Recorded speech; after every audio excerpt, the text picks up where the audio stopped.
కొరింథీయులకు రాసినటువంటి మొదటి పత్రిక 11వ అధ్యాయము 23వ వచనం నుంచి 32వ వచనం వరకు మనం మార్చి చదువుతున్నాం. కొరింథీయులకు రాసినటువంటి మొదటి పత్రిక 11వ అధ్యాయము 23వ వచనం నుంచి 32వ వచనం వరకు మనం మార్చి చదువుతున్నాం. నేను మీకు అప్పగించిన దాన్ని ప్రభువు వలన పొందితిని. ప్రభువు అయిన యేసు తాను అప్పగింపబడిన రాత్రి ఒక రొట్టెను ఎత్తుకుని కృతజ్ఞతాస్తుతులు చెల్లించి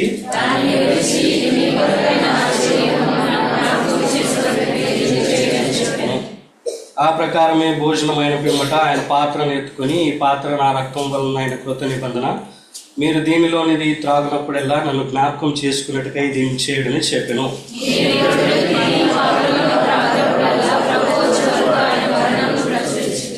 కాబట్టి ఎవడు అయోగ్యముగా ప్రభు యొక్క రొట్టెను తినునో లేక ఆయన పాత్రలోనిది త్రాగునో వాడు ప్రభు యొక్క శరీరమును గూర్చియు రక్తమును గూర్చియు అపరాధి అగును.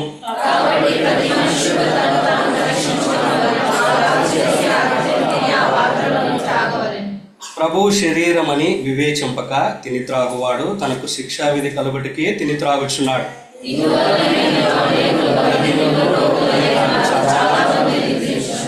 అయితే మనల్ని మనమే విమర్శించుకుని ఎడల తీర్పు పొందకపోదుము. లోకముతో పాటు మనం శిక్ష ప్రభువు చేత శిక్షింపబడుచున్నాము. దేవుడి వాక్యాన్ని దీవించి మనతో మాట్లాడినట్లు చిన్న ప్రార్థన చేసుకున్నాం. ప్రేమ కలిగిన మా ప్రియ పరలోకపు తండ్రి, జీవం కలిగిన మా దేవ, ఇంతవరకు కూడా ప్రభువా మీరు కృప చూపిస్తూ వచ్చినారు. మిమ్మల్ని ఆత్మతో సత్యంతో ఆరాధించడానికి మీరు మాకు సాయం చేస్తూ వచ్చినారు. అందుని బట్టి కూడా ప్రభువా మీకే వందనాలు, స్తుతులు, స్తోత్రాలయ్యా. ఆయన ముందు కూడా ప్రభువా నాయన మీరే సహాయం చేయండి, కృపను చూపించండి ప్రభువా. యోగ్యమైన రీతిలో నాయన మరి వాక్య వెలుగులో మమ్మల్ని మేము పరీక్షించుకొని మీ బలలో పాల్పొందేటువంటి వారంగా మేము ఉండగలిగినట్లు మీరే సహాయం చేయండి, కృపను చూపించండి. నిలబడుతున్నటువంటి నేను కూడా ఒట్టివాడిని, ఏమటుకు యోగ్యత అర్హత లేనటువంటి వాడిని ప్రభువా. మాకు కావాల్సినటువంటి మాటల్ని మీరే మాకు అందించండి, కృప చూపిస్తురండి. మమ్మల్ని అందరినీ కూడా మీ రక్త ప్రోక్షణ కిందికి తీసుకొస్తూ ఉంటున్నాం. సమస్తమైనటువంటి అంధకార శక్తుల్ని మీ నామంలో బంధిస్తూ ఉంటున్నాం. మీరే సహాయం చేస్తున్నామని యేసుక్రీస్తు వారి శ్రేష్టమైన ఘనమైన నామంలో ప్రార్థించి స్తుతించి అడిగి పెట్టుకుంటున్నాం తండ్రి, ఆమేన్. మనం ఇక్కడ గమనించినట్లయితే 23వ వచనం నుంచి 32వ వచనం వరకు మనం చదువుకుంటూ వచ్చినాము. ఇక్కడ 23వ వచనం నుంచి అది అక్కడ ప్రభు యొక్క అంటే దేవుడు చేసినటువంటి కార్యాన్ని ఇక్కడ వివరించబడుతూ వచ్చిందనమాట. అంటే ఇక్కడ జ్ఞాపకం చేసుకున్నట్టుగా దీన్ని చేయడని పదే పదే అక్కడ చెప్పబడుతూ వచ్చింది. అయితే 28వ వచనంలోంచి మనం జ్ఞాపకం చేసుకున్నట్లయితే మనకి ఏమని చెప్తా ఉన్నాడంటే చూడండి, 28వ వచనం. కాబట్టి ప్రతి మనుష్యుడు తను తాను ఇక్కడ మనం చేయవలసింది చెప్తా ఉంటున్నాం. ఫస్ట్ అంటే మనం దాంట్లో పాలు పొందే కంటే ముందు, లేకపోతే దానిని అది ఏదైతే మనం జ్ఞాపకం చేసుకున్నట్టుకై మనం చేరి వచ్చినామో దాన్ని చేసే కంటే ముందు మనం ఏం చేయాలంటే మనం మొట్టమొదటిగా పరీక్షించుకోవాలి కదా. ఇది ఎటువంటి సమయం? ఇది ఇప్పుడు పరీక్షించుకునేటువంటి సమయం. కాబట్టి మనం పరీక్షించుకునేటువంటి వారంగా మనం ఉంటున్నారు. ఎవరు పరీక్షించుకోవాలంటే ఇక్కడ తను తానే, ప్రతి మనుష్యుడు తను తానే పరీక్షించుకోవాలి.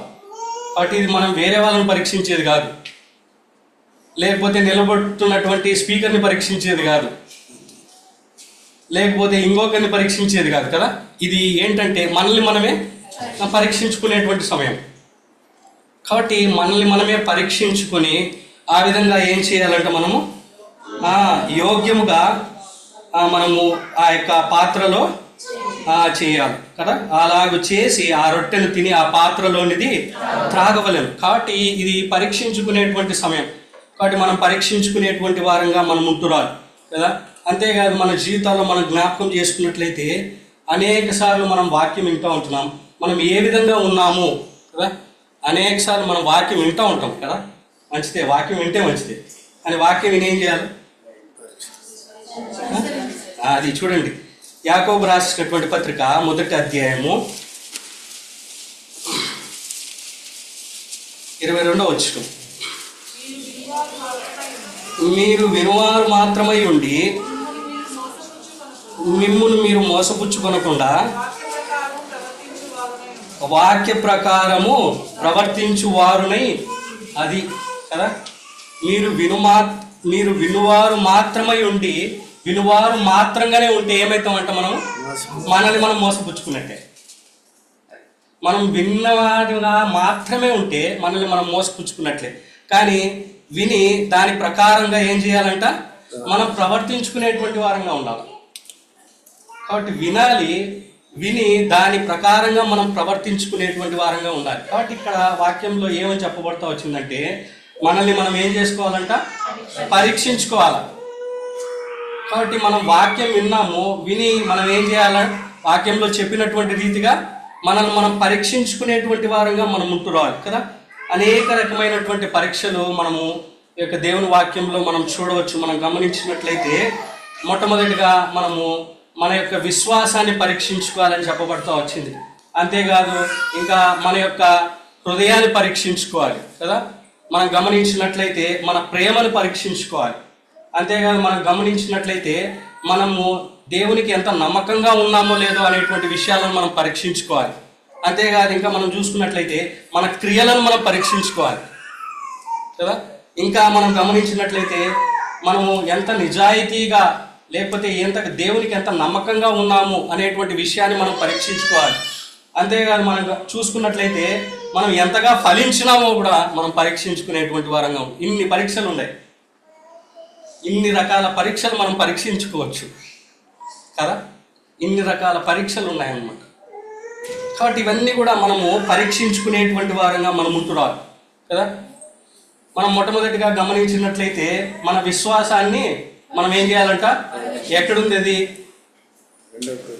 కొరింథీయులకు రాసినటువంటి 2వ పత్రిక చూడండి, 13వ అధ్యాయము 5వ వచనం.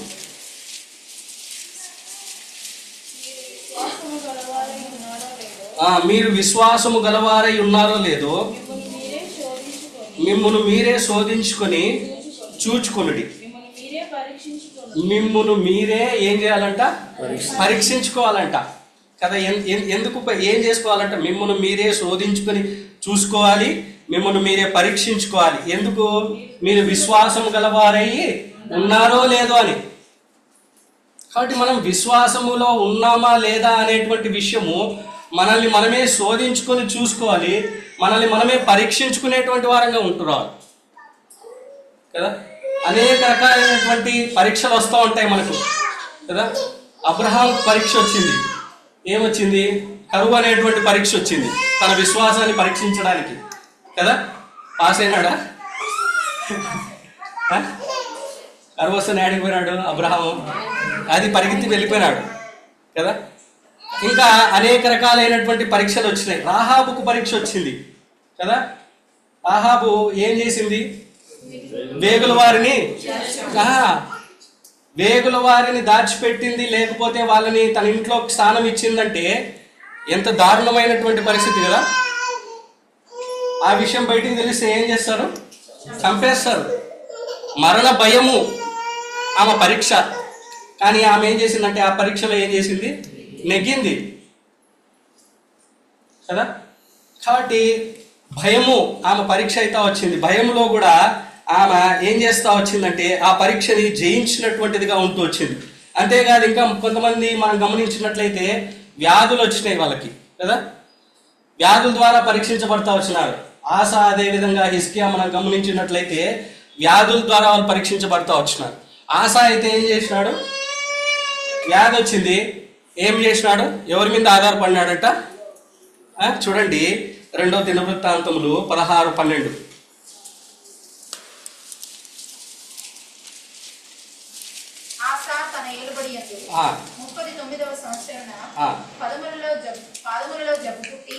తాను బహు బాధపడినను దాని విషయంలో అతడు యెహోవా యొద్ద విచారణ చేయక వైద్యులను పట్టుకొని అది కదా.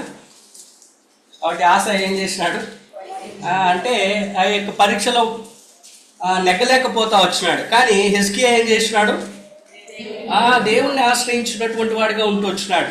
మనం అదే 2వ రాజుల గ్రంథము 20వ అధ్యాయంలో మనం చూస్తూ రావచ్చు. ఈ విధంగా వ్యాధుల చేతి ద్వారా కూడా పరీక్షించబడతా వచ్చినారు. అదేవిధంగా మనం గమనించినట్లయితే ఉపద్రవముల చేత పరీక్ష కదా. ఎవరికి వచ్చింది ఉపద్రవం చేత,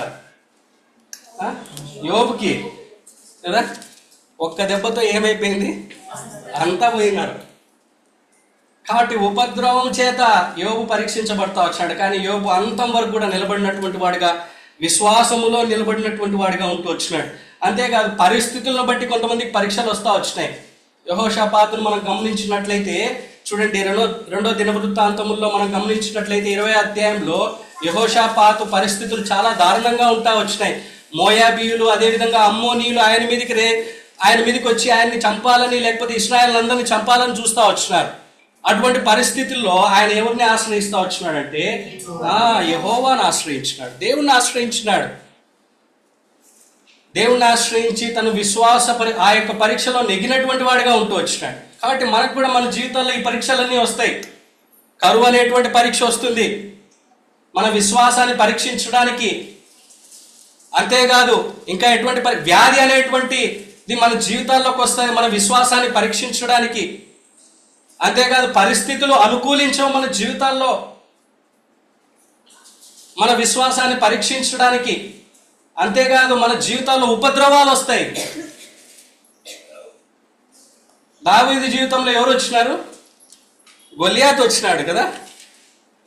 కాబట్టి ఈ విధంగా అనేక రకాలైనటువంటి వాళ్ళు మన జీవితాల్లో వచ్చినప్పుడు మన విశ్వాసము ఏ విధంగా ఉంది, మనం నిజంగా విశ్వాసము కలిగి జీవించేటువంటి వారంగా ఉంటూ వస్తుంటున్నామా లేదా అనేటువంటి విషయాన్ని మనం పరీక్షించుకునేటువంటి వారంగా మనం ఉంటురాదు. కాబట్టి భక్తులైనటువంటి వారికి ఈ రకమైనటువంటి పరీక్షలన్నీ వచ్చినాయి. కాబట్టి మనకు కూడా అటువంటి పరీక్షలు వస్తాయి కదా. కాబట్టి ఆ పరీక్షలు వచ్చినప్పుడు మనము ఏ విధంగా మనం ఉన్నాము, ఏ విధంగా మనం నిలదొక్కున్నాము, ఎంత విశ్వాసాన్ని మనం కనపరుచున్నాము అనేటువంటి విషయము మనం జ్ఞాపకం చేసుకునేటువంటి వారంగా మనం ఉంటురాదు. మనం ఆ విధంగా విశ్వాసం కలిగి జీవిస్తూ ఉన్నామా లేదా అనేటువంటిది మనం పరీక్షించుకునేటువంటి వారంగా మనం ఉంటురాదు కదా. కాబట్టి ఆ విధంగా అనేక రకాలైనటువంటి పరిస్థితులు మన జీవితాల్లో ఉండవచ్చు. కాబట్టి మనం అటువంటి పరిస్థితుల్లో కూడా మనం ఏం చేయాలి? మనం విశ్వాసాన్ని కనపరిచేటువంటి వారంగా మనం ఉంటురాదు. కాబట్టి ఆ విధంగా మనం జీవించాలి. విశ్వాసం అంటే ఏంటి? కాబట్టి చూడండి, విశ్వాసానికి నిదర్శనాలు ఏంటేంటివి అనేటువంటివి మనం కొన్ని సంగతులు మనం చూసుకొని మనము ఆ విధంగా మనం ఉన్నామా, ఆ విధంగా మనం ప్రవర్తిస్తూ ఉన్నామా, ఆ విధంగా మనం ప్రవర్తించినప్పుడే మన జీవితాల్లో మనము నిజమైనటువంటి విశ్వాసములో ఆ యొక్క పరీక్షలో మనము నిలదొక్కునేటువంటి వారంగా ఉంటూ వస్తాం. చూడండి, ఆదికాండము 15వ అధ్యాయం 6వ వచనం. ఆదికాండము 15వ అధ్యాయం 6వ వచనం.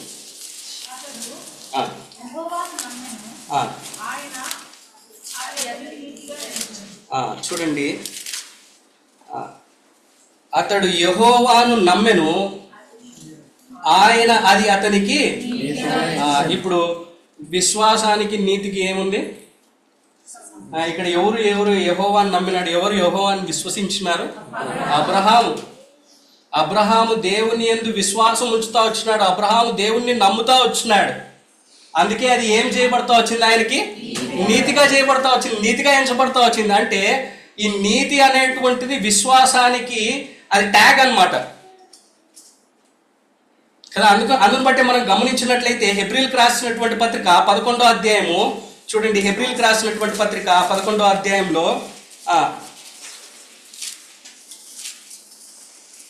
4వ వచనం.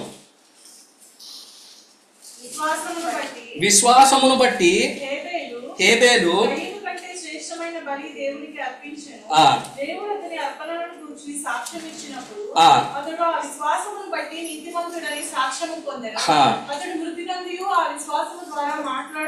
అది చూడండి, హేబేలు ఏం చేసినాడంట? దేవుడు అతని అర్పణలను గూర్చి సాక్ష్యం ఇచ్చినప్పుడు అతడు ఆ విశ్వాసమును బట్టి ఏమైనాడంట? నీతిమంతుడని సాక్ష్యం పొందినాడంట. ఆ విశ్వాసమును బట్టి నీతిమంతుడుగా సాక్ష్యం పొందుతూ వచ్చినాడు. అందుకే మరణమైనా కూడా హేబేలు ఏం చేస్తూ ఉంటున్నాడు? ఇప్పటికి కూడా మనతో మాట్లాడుతూనే ఉన్నాడు కదా. ఇప్పుడు కూడా మనం హేబేలు గురించి మాట్లాడుకుంటూ వస్తూ ఉంటాం. కాబట్టి హేబేలు చూపించినటువంటి విశ్వాసం అటువంటిది. అందుకే నీతిమంతుడు ఎట్లా జీవిస్తాడంట? విశ్వాస మూలంగా జీవిస్తాడు. ఇంగ్లీష్లో రైచియస్నెస్ కదా. కాబట్టి చూడండి, రైచియస్నెస్ అంటే ఏంటంటే who does the right thing, ఎవరైతే సరైనటువంటిది చేస్తారో వాళ్ళే అది. ఎవరికి, దేనికి సరైనటువంటిది, ఎవరి దృష్టికి సరైనటువంటిది అది. మనం ఎప్పుడు కూడా అది మర్చిపో. దేవుని దృష్టికి మనం ఏదైతే సరైనటువంటిది చేస్తామో అప్పుడే మనం ఏమవుతాం, నీతిమంతులుగా తీర్చబడతాం, సరైన వాళ్ళంగా ఉంటాం కదా. కాబట్టి దేవుని దృష్టికి మనము సరైనటువంటి పనులు చేసేటువంటి వారంగా ఉంటున్నాం. దేవుని దృష్టికి ఏదైతే రైటో అది మనం చేసేటువంటి వారంగా ఉంటున్నాం కదా. హేబేలు అదే చేస్తా వచ్చినాడు. చూడండి, హేబేలు కయీను కంటే ఏం చేసినాడంట, అది దేవుని దృష్టికి సరైనటువంటిది ఏంటంటే అది శ్రేష్ఠ, ఇంగ్లీష్లో అయితే ఎక్సలెంట్ సాక్రిఫైస్ అని ఉంది. ఎక్సలెంట్ సాక్రిఫైస్ కదా. హేబేలు అటువంటి సాక్రిఫైస్, అటువంటి బలిని తీసుకొస్తా వచ్చినాడు. ముష్టి పడేలే దేవునికి, వ్యర్థమైంది పడేలే, శ్రేష్టమైనటువంటి బలి అర్పించినటువంటి వాడిగా ఉంటూ వచ్చినాడు. అది దేవునికి సరైనటువంటిదిగా అనిపించింది. అందుకే అతను నీతిమంతుడిగా ఎంచబడతా వచ్చినాడు తన విశ్వాసమును బట్టి. కాబట్టి ఈ మధ్యాహ్న కాల సమయంలో మనల్ని మనం పరీక్షించుకునేటువంటి వారంగా ఉంటూ రావాలి. మనము ఎటువంటి బలిని ఆయనకు తీసుకొస్తా ఉంటున్నాం, శ్రేష్టమైనటువంటివి మనం ఆయనకు సమర్పిస్తూ ఉంటున్నామా, లేకపోతే ముష్టి పడేస్తూ ఉంటున్నామా కదా. అనేక సార్లు ఎట్లా ఉంటుందంటే, ఇప్పుడు అంతా కాదు బ్రదర్, ఎప్పుడో ముస్లిం అయినప్పుడు అప్పుడు చేస్తాం మనం ఏంది దేవుని పని, అది కాదు. దేవుడు మనకు శ్రేష్టమైనటువంటి సమయాన్ని కోరుకుంటా ఉంటున్నాడు. నీ శ్రేష్టమైనటువంటి జీవితాన్ని కోరుకుంటా ఉంటున్నాడు. మన శ్రేష్టమైనటువంటి జీవితాన్ని కోరుకుంటా ఉంటున్నాడు. ఎప్పుడో ముసలితనంలో దేవుని పని చేసేది కాదు, కాళ్ళు వంగనప్పుడు, లేకపోతే అప్పుడు కాదు.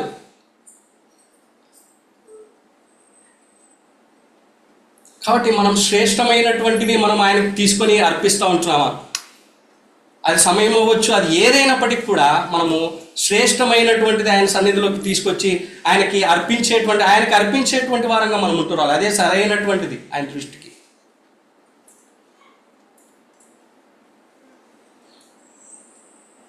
కాబట్టి మనకున్నటువంటి సమయాన్ని మనం ఏం చేసుకోవాలి, సద్వినియోగం చేసుకోవాలి.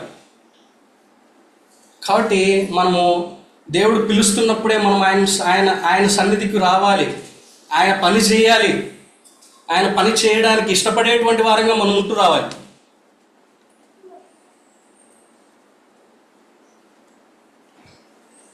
కాబట్టి దేవునికి మనము శ్రేష్టమైనటువంటిది అర్పించేటువంటి వారంగా మనం ఉంటూ రావాలి. ఆ విధంగా మనం అర్పించినప్పుడే మనము నీతిమంతులంగా ఎంచబడతా వస్తాం కదా. ఆ విధంగా మన విశ్వాసాన్ని మనం కనపరుచుకునేటువంటి వారంగా ఉంటూ వస్తాం కదా. అందుకే ఎంతో మంది భక్తులైనటువంటి వారు, అందుకే హేబేలు చనిపోయినప్పటికి కూడా ఇంకా ఏం చేస్తూ ఉంటున్నాం అది కదా. అనేక భక్తులైనటువంటి వారు, పక్షింకులు, వాళ్ళందరూ కూడా వాళ్ళు ఏం చేస్తూ వచ్చినారంటే వాళ్ళ శ్రేష్టమైనటువంటిది వాళ్ళు సమర్పిస్తూ వచ్చినారు.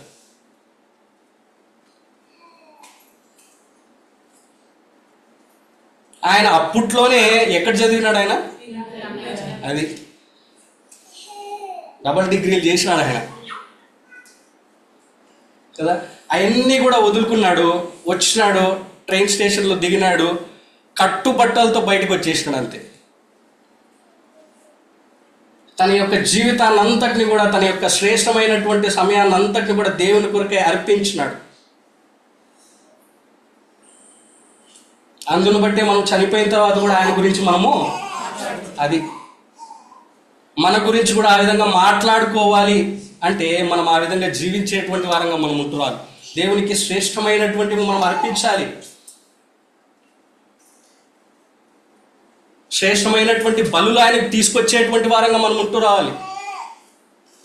కయ్యూనికి హేబేలుకు ఉన్నటువంటి వ్యత్యాసం అదే. కాబట్టి ఆ విధంగా మనం జీవించేటువంటి వారంగా మనం ఉంటూ రావాలి.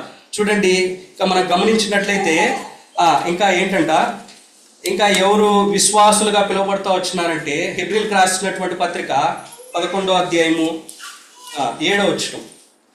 విశ్వాసమును బట్టి నోవహు అదివరకు చూడని సంగతులను గూర్చి దేవుని చేత హెచ్చరింపబడి భయభక్తులు గలవాడై తన ఇంటి వారి రక్షణ కొరకు ఒక ఓడను సిద్ధం చేశాను. అందువలన అతడు లోకం మీద నేరస్థాపన చేసి విశ్వాసమును బట్టి కలుగు నీతికి వారసుడాయెను. చూడండి, మొదటి 2 వచనాల్లో కూడా మనం చదివినట్లయితే విశ్వాసమున్నది నిరీక్షింపబడు వాటి యొక్క నిజ స్వరూపమును అదృశ్యమైనవి ఉన్నవనుటకు. అంటే దీన్ని బట్టి అర్థమైంది, అదృశ్యమైనటువంటి వాటిని నమ్మడమే విశ్వాసం. నోవహు అదే చేస్తా వచ్చినాడు.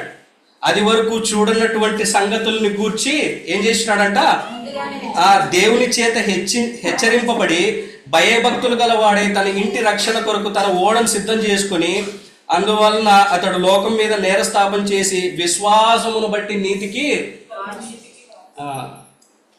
విశ్వాసమును బట్టి కలుగు నీతికి వారసుడైనాడు. కాబట్టి అంతవరకు మనం గమనించినట్లయితే వాన అనేటువంటిదే లేదు, వరద అనేటువంటిదే లేదు. అయినా కూడా దేవుని చేత హెచ్చరించబడినప్పుడు నమ్ముతా వచ్చినాడు దేవుని యొక్క మాటని. చూడనటువంటి సంగతుల్ని నమ్ముతా వచ్చినాడు, అదృశ్యమైనటువంటి వాటిని నమ్ముతా వచ్చినాడు. అందును బట్టే విశ్వాసుడుగా తీర్చబడతా వచ్చినాడు.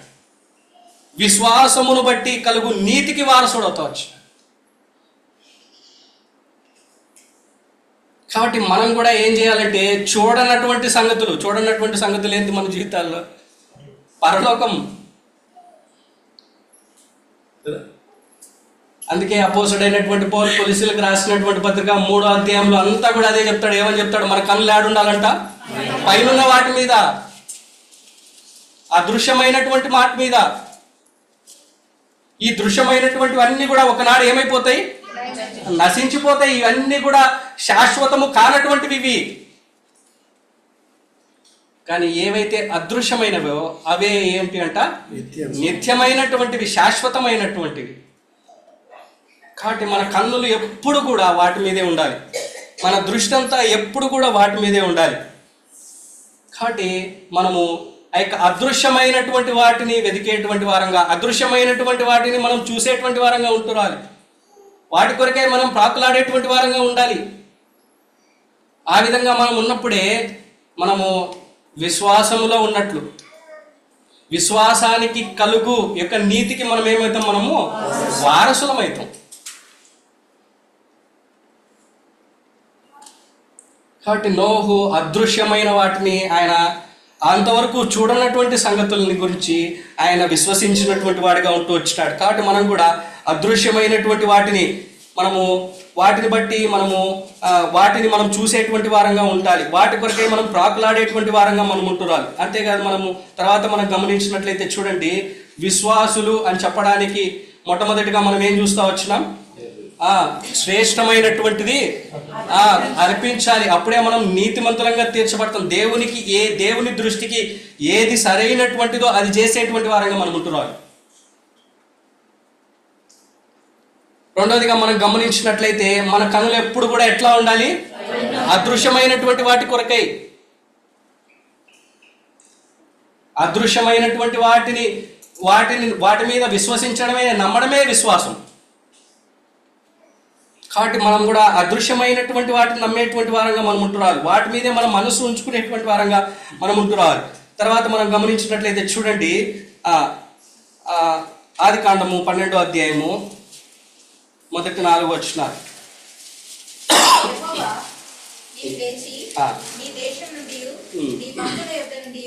నీ తండ్రి ఇంటి నుండి బయలుదేరి నేను నీకు చూపించు దేశమునకు వెళ్ళుము. నిన్ను గొప్ప జనముగా చేసి నిన్ను ఆశీర్వదించి నీ నామమును గొప్ప చేయుదును. నీవు ఆశీర్వాదముగా నుండు. చాలా చూడండి, ఇక్కడ అబ్రహాంతో దేవుడు ఏం చెప్తా ఉంటున్నాడు?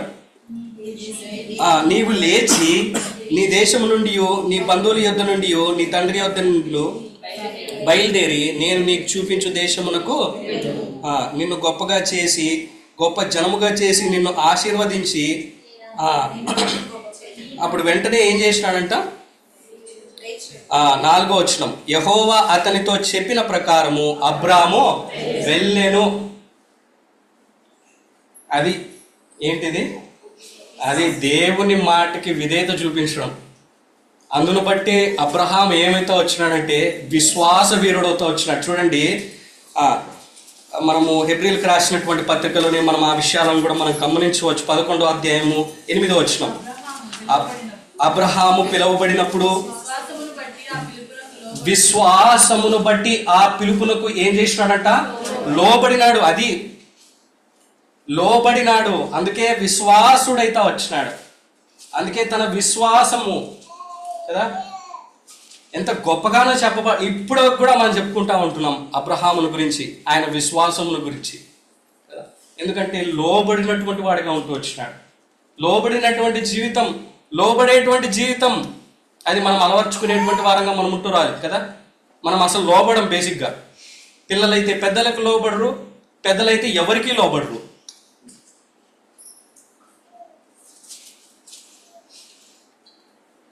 కాబట్టి లోబడేటువంటిది మనం నేర్చుకునేటువంటి వారంగా మనం ఉంటూ రాలి.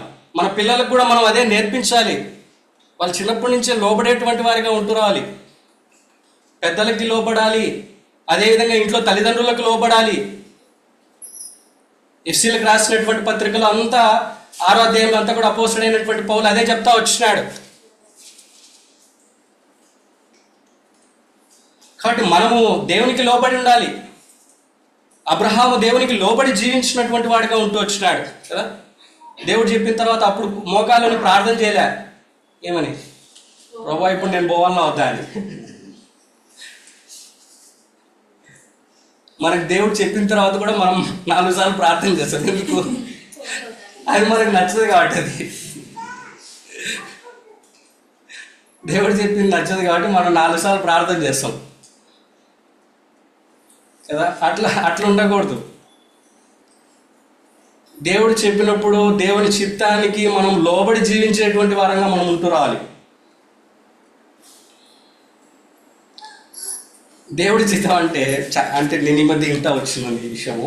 దేవుడి చిత్తం అంటే మనం చాలామంది అంటే నిజంగా చాలా అపహాసం అయిపోయింది ఈ మాట.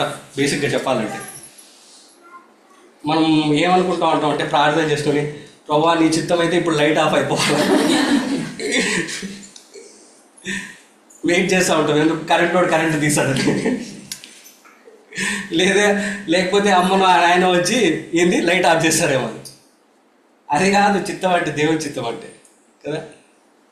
దేవుని చిత్తం అయింది. చూడండి, రోమిలకు రాసినటువంటి పత్రిక 12వ అధ్యాయం 1-2 వచనాల్లో ఉంది. దేవుని చిత్తాన్ని ఏం చేయాలంటే పరీక్షించాలంట కదా.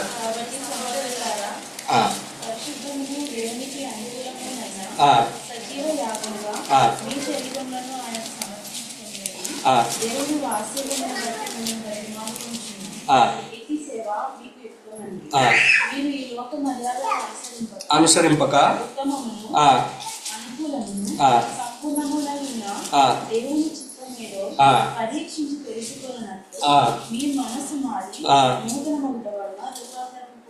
దేవుని చిత్తమేదో పరీక్షించి తెలుసుకోవాలా.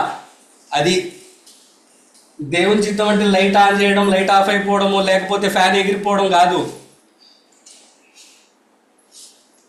పరీక్షించి తెలుసుకోవాలా. దేవుని చిత్తం అంటే దేవుని మాటకి అంటే అది దేవుని మాట కాకుండా ఏదైనా అది దేవుని చిత్తం కాదు. అది that is the main proof of అది దేవుని చిత్తం అంటే. ఇంకంతే, ఇంకేం లేదు. అది దేవునికి దేవుని మాటలకి వ్యతిరేకంగా ఉందంటే అది దేవుని చిత్తం కాదు, అంతే.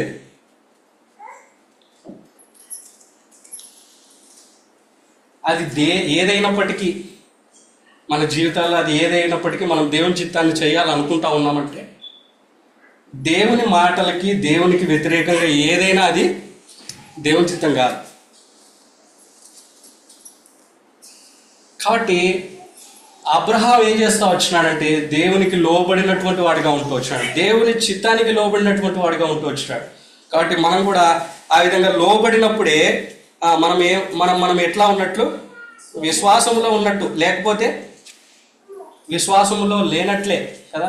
అంతేకాదు ఏలియా జీవితంలో కూడా మనం చూసుకున్నట్లయితే ఏలియా దేవునికి లోబడినటువంటి వాడిగా ఉంటూ వచ్చినాడు కదా.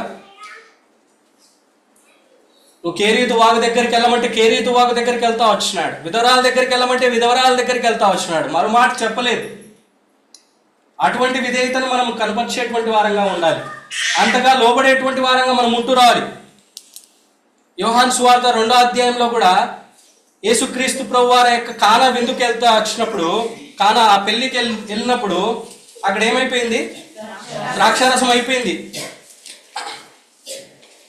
అక్కడ ఉన్నటువంటి సేవకులు యేసుక్రీస్తు ప్రభు వారు చెప్తా వచ్చినాడు, ఏమని చెప్తా వచ్చినాడు? ఈ బాణంలో ఏం నింపమన్నాడు? అంతే, ఏం మాట్లాడలే. వాళ్ళు ఏమన్నా మాట్లాడి డిస్కషన్ పెట్టినారా? తర్వాత నీళ్లు నింపమన్నాడు. నీళ్లు నింపమన్న వాళ్ళని ఏం చేయమన్నాడు?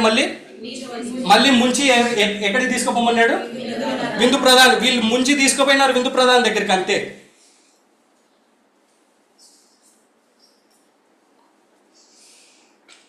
వేరే డిస్కషనే లేదు, అంతే. ఆ విధంగా అంతగా మనం లోబడేటువంటి వారంగా ఉంటున్నారు. దేవుడు పలాంది చెప్పినప్పుడు మనం అంతే తూచా తప్పకుండా చేయాలంతే. ఇంక మళ్ళీ వేరే డిస్కషనే లేదు. ఇంకా లేదు నేను 2 రోజులు ఉండి చేస్తా, లేకపోతే 3 రోజులు ప్రార్థన చేస్తా, 4 రోజులు ప్రార్థన చేస్తా, 24 రోజులు ఉపవాసం ఉంటా అంటే మనం చచ్చిపోతాం, అంతే. ఇంకేముండదు.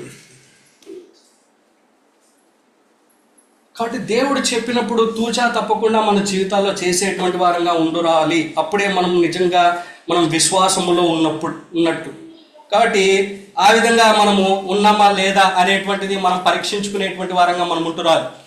మొట్టమొదటిగా మనం గమనించినట్లయితే దేవుని దృష్టికి సరైనటువంటిది మనం ఎప్పుడైతే మన జీవితాల్లో జరిగిస్తామో అప్పుడే మనం నీతిమంతులంగా తీర్చబడతాం. నీతిమంతులను బట్టి మనం ఏమైతాం? మనము విశ్వాసులంగా మనం తీర్చబడతాం. ఏబేలు ఆ విధంగానే తీర్చబడతా వచ్చాడు. అంతేకాదు, రెండవదిగా మనం గమనించినట్లయితే అదృశ్యమైనటువంటి వాటి వైపు మన యొక్క దృష్టి అంతా కూడా అదృశ్యమైనటువంటి వాటి వైపే ఉండాలి. నోవహు కూడా ఆ విధంగా అదృశ్యమైనటువంటి, అంతవరకు చూడనటువంటివి, ఎరగనటువంటివి ఆయన వాటి వైపు వాటి యందు నమ్మకం ఉంచి ఆయన ఏం చేస్తా వచ్చినాడంటే విశ్వాసమునకు కలుగు నీతికి వారసుడిగా అవుతా వచ్చినాడు. కాబట్టి మూడవదిగా మనం గమనించినట్లయితే దేవునికి మనం ఏం చేయాలి? లోబడేటువంటి వారంగా ఉంటున్నారు. ఈ 3 మన జీవితాల్లో మనం చేస్తా ఉన్నట్లయితే మనం దేంట్లో ఉన్నట్టు? అది విశ్వాసంలో ఉన్నట్టు. కాబట్టి ఈ 3 మన జీవితాల్లో లేకపోతే మనం ఒకసారి పరీక్షించుకుంటూ అవుతాం మనం నిజంగా విశ్వాసములో ఉన్నామా లేదా అని. తర్వాత రెండవదిగా మనం గమనించినట్లయితే ఇంకోటి ఏం మనం పరీక్షించుకోవాలి? మన హృదయాలను మనం పరీక్షించుకోవాలి. చూడండి, క్లుప్తంగా ఒక 2 వచనాలు నేను చూపించి ముగిస్తాను. కీర్తనలు 26వ అధ్యాయం 2వ వచనం.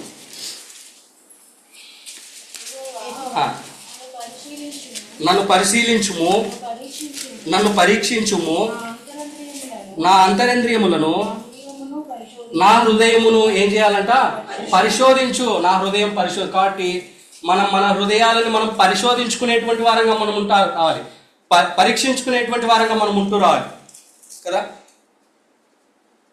ఎందుకంటే హృదయం ఏంటంట? అన్నిటికంటే మోసకరమైనటువంటిది, అది ఘోరమైనటువంటి అది. కాబట్టి హృదయం అన్నిటికంటే మోసకరమైనటువంటిది. యెర్మయా గ్రంథంలో 17వ అధ్యాయం 9-10 వచనాల్లో కూడా అదే రాయబడతా వచ్చింది. హృదయాన్ని ఏం చేయాలంట? పరీక్షించుము అంటా ఉన్నాడు.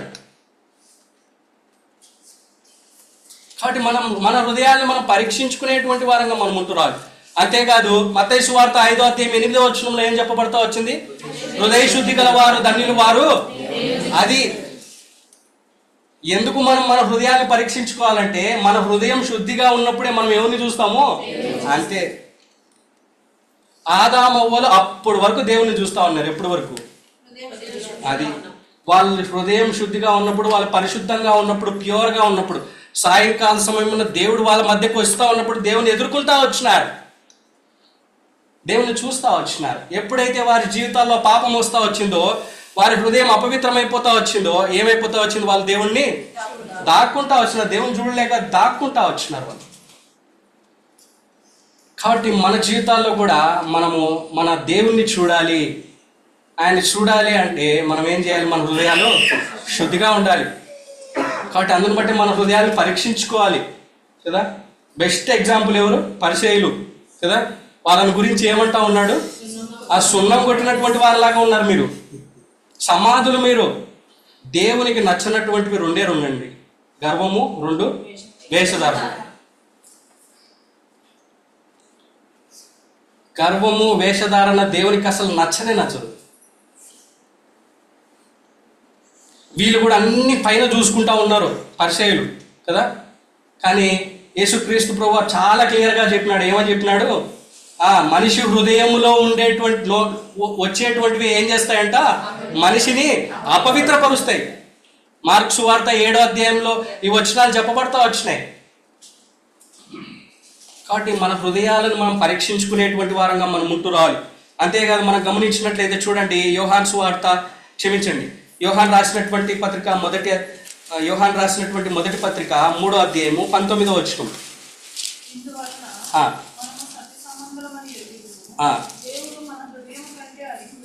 దేవుడు మన హృదయం కంటే అధికుడై కనుక